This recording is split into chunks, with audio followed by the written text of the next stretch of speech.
Hey guys, welcome back to the channel. As usual, I've spec-oed it again. I tried filming yesterday and wrecked it, and today's windy as, but it is what it is. I've got the dead cats on the microphone, so hopefully it comes up all right. Alrighty, this is it. This is going to be a build cost breakdown of my FG Falcon Turbo Barra, built to run 9s, built to be a nice clean streeter, reliable-ish at that power.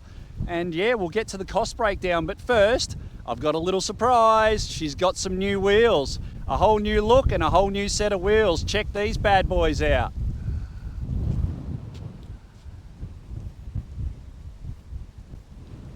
Set of Fatinis, 20-inch Fatinis. Nice, in bronze. What do you reckon, guys? Is it a yay or is it an A? I reckon they look pretty sweet. They're 20 by 10s all around, so the fronts are a bit pokey, a bit stancy. She's nice and fat on the back now. I don't know if you can see that, but yeah. There you go. There you have it, guys. KevSpec's new wheels. What do you reckon? Is it a yay or a nay on the wheels? All right, so let's get into this. So I just want to start by saying this is in no means a way of flexing or trying to have a big head. Mate, I'm 45 grand in debt to the bank. If I was flexing, I'd own all this. So certainly no flex here, guys. Just showing you how I've done my build, the costs involved in building a tough car. Some of the things I have not included are the old turbo setups, the old exhaust systems, the old wheels. I've spent thousands previously getting to this point, but we're only pretty much concentrating as the car sits, how it sits now and the power it's got now. So let's get into it. So basically, cosmetically, I've had to respray this car. Now, you can either buy a super clean, low kilometre car that won't need a respray, or you're going to get a high K car and it's going to need a respray. You're going to pay an extra 10 grand for a low K car, or you're going to spend 10K on a respray. Same. So my car needed a respray for a few reasons. Someone damaged it a few years ago, and it had a few little blemishes on it where it had mud flaps on it, had worn through the paint.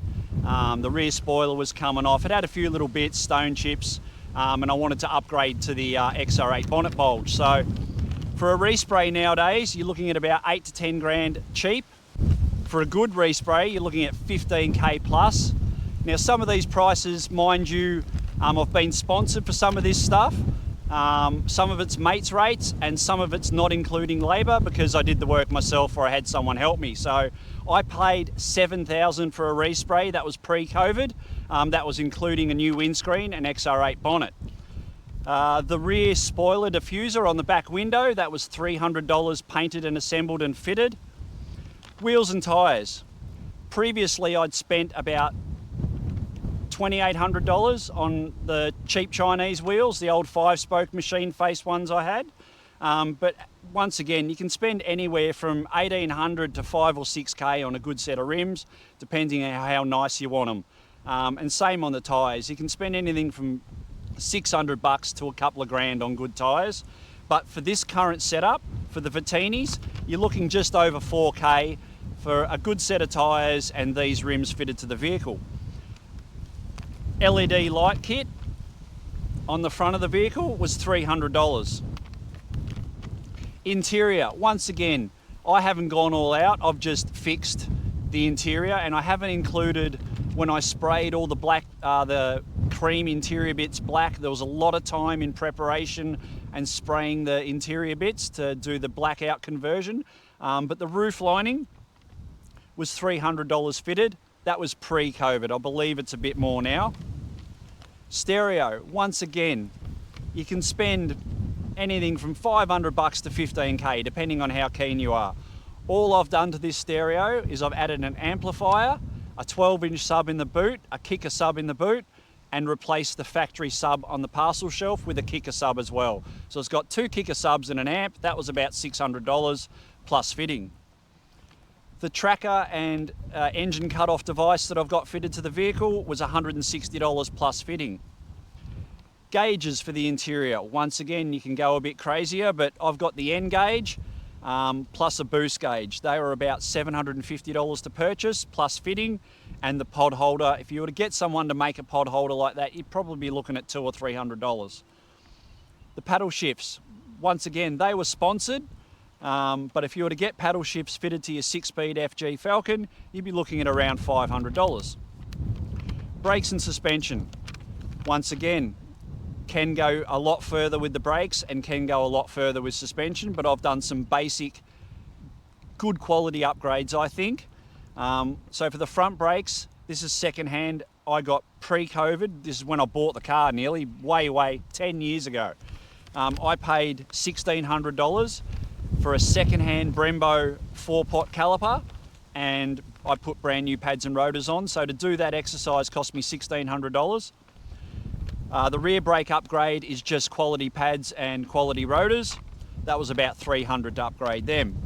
I've also got braided brake lines throughout the car. They were $320. Shocks are Bilstein semi-adjustable front shocks and Bilstein shocks in the rear. They were $800. Springs were $750. Once again, coilovers, you could triple that price. Airbags, you could quadruple that price. It's how much do you want to spend, pretty much. Sway bar was $240. Front end rebuild, so your bushes, your control arms, your ball joints, your caster bars, your sway bar links, all that jazz, you'd be looking about $1,200 in parts plus fitting. Rear end rebuild, that was done when I had the the rear subframe out. I did a video on the rear subframe upgrade. You'd be looking at about $1,000 for bushes, rose joints, control arm bushes, and what are the front ones called?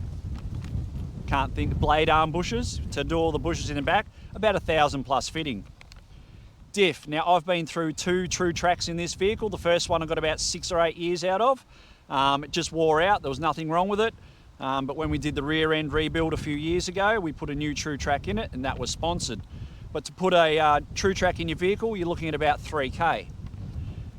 Drive shaft shop axles, 1400 horsepower drive shaft axles from America, $5,000 fitted. They're about 3,600 for axles, I believe.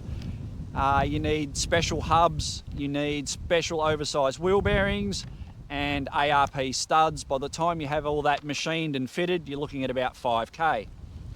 The subframe upgrade I did myself. I paid the guy at Diffco about $50 to weld it, and I got the steel myself from bits and bobs. So that basically cost me $250 and a few bits of steel and a few cans of paint. Once again, if you were to walk into a shop and hand them your bare subframe and want it strengthened and painted, you'd be looking at about $1,000. Starting to get to some expensive stuff here. It's probably getting up, as you can probably see at the top of the screen. It's getting up there. Tail shaft. Once again, I've been through 2 tail shafts. The first one was only rated to 800 horsepower and it failed after about 5 years. The second one's rated, I think, to 2,000 horsepower. It's a GJ Drivelines 2-piece big boy tail shaft. That's about $2,500 fitted. Transmission. Once again, I've been through 2 of these. You got to remember, guys, I've had this car for like 13 years and lots of mods and been around Australia. It's done a lot of Ks. I bought the car for $28,000 with 58,000 Ks on it, and it's now got 175,000 Ks. So it's been around a bit. Transmission, the first one was $4,500. I got about 5 years out of that. And when we wound it up on E85, it started to slip in 4th gear. So another rebuild and upgrade was on the cards to a 6R80 built ZF.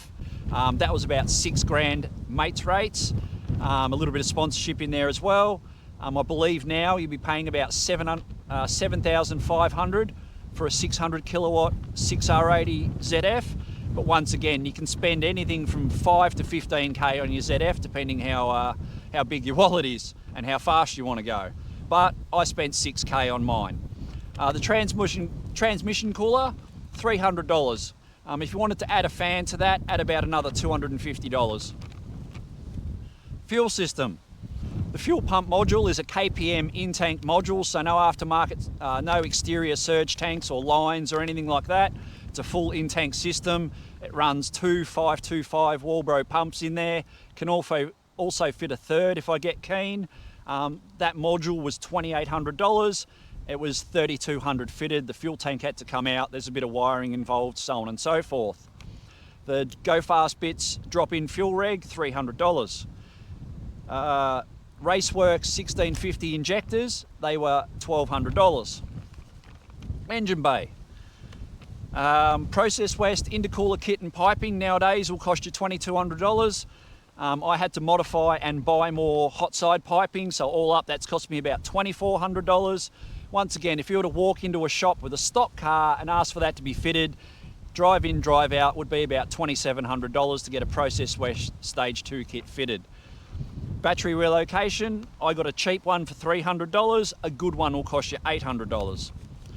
Turbo, once again, I've gone for a basic PSR turbo, was $1,500, but if you want a good quality turbo, you'll be spending anything from $3,500 to $5,500 for Garrett, Turbonetics, Borg Warner, so on and so forth. But I've got a PSR on there, along with a PSR log manifold. The manifold was $500. The external 50mm gate was sponsored, but one of those will cost you $800.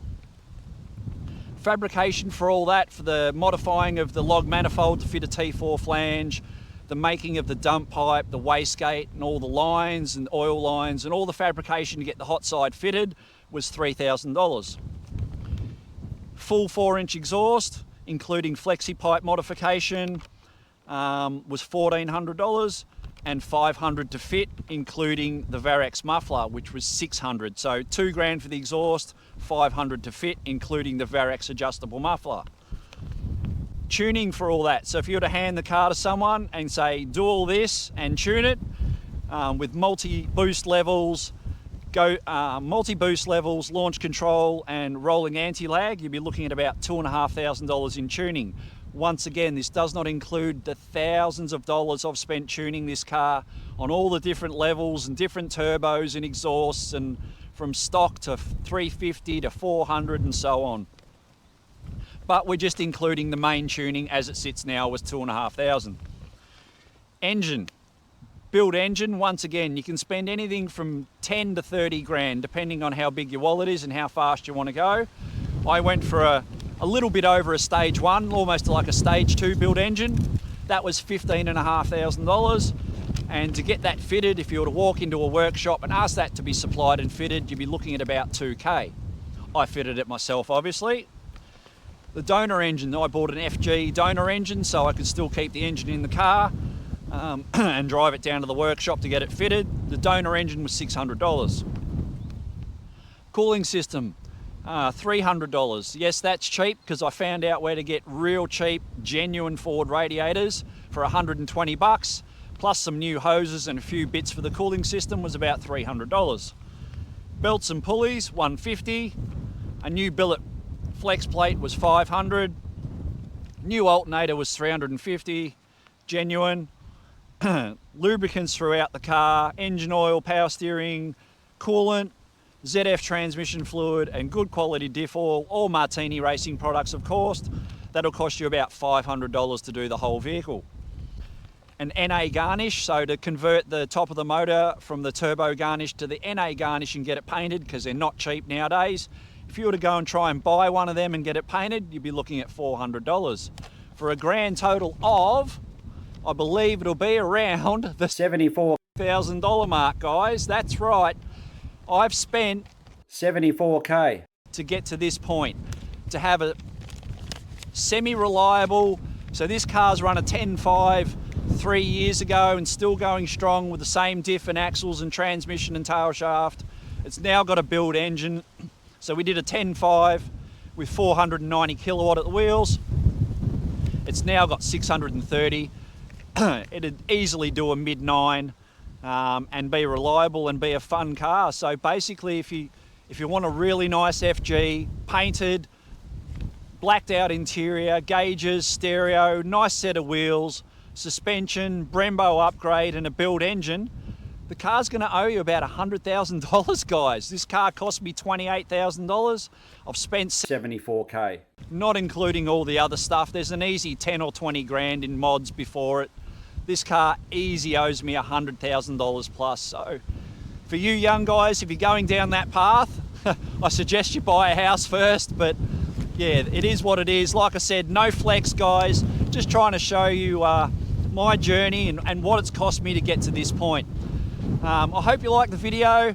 If you've got any questions or any arguments about the pricing, I've tried to be as close to pricing as I can. Like I said, some things are pre-COVID, some things have been sponsored, some things don't have labour included, and some things are mates rates. So it could be a lot worse. It could be closer to 110 grand this car owes me. But I hope you like that rundown. I hope you like the new wheels on the G6 ET, and subscribe, give the video a like, and look forward to the next one. We've got all 4 day coming up soon. And I think the next video I might do is I might do a video on how I change my tunes. I can change my tunes live on the roll, and how I use rolling launch control and anti-lag. So that'll be the next video. For now, have a good one. Take care.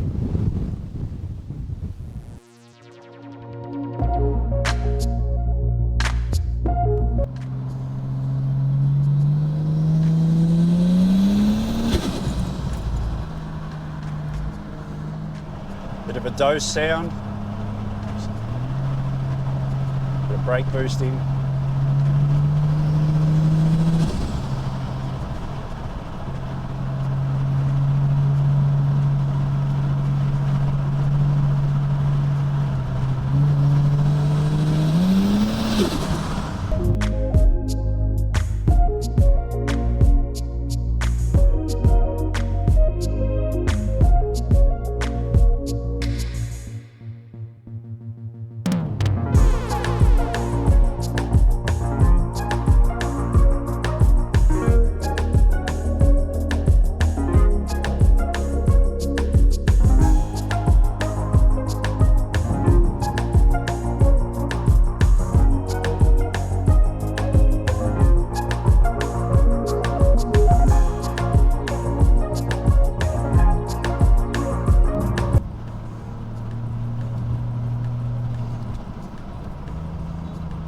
Here we are, guys, 600 plus kilowatt G6E turbo.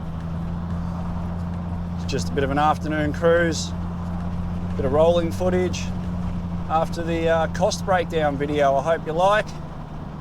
Nothing better than enjoying the car out on a mint summer's night.